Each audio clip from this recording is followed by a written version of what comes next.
1 kilogram ar prej 24 karatesh ka arritur vlerën 92.000 euro. Me rritjen e çmimit të arit ka rënë edhe kërkesa e qytetarëve për të. Këtë e ndjejnë edhe argjendarët në Qershinë e Shkupit.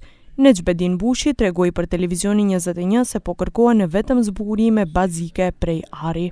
Me rritjen e fundit të arit, kërkesa gjithnjë është më e vogël, kuptoj. Çka po kërkohet më shumë?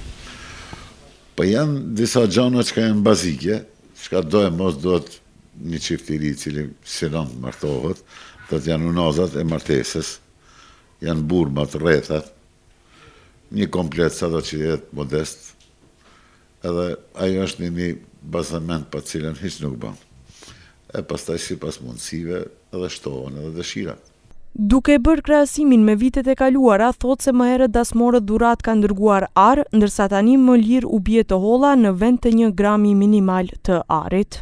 Përpara në çdo darsëm edhe kur kanë shku dasmorët, kanë shku me një dhurat, me një unaz, me një zinxhir, me një bilezik dora, apo varësisht për familjes sa është i afër apo sa shok shumë të afërt.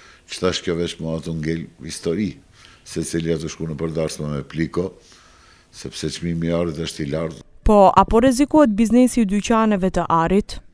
Artharia si zeje ka ekzistuar në kohrat e lashta, edhe nuk është një ndër zejet e cila është e rrezikuar për ekzistencë, sepse nevoja për stoli ka qenë edhe sa të ketë dashurinë e s'hekim keq.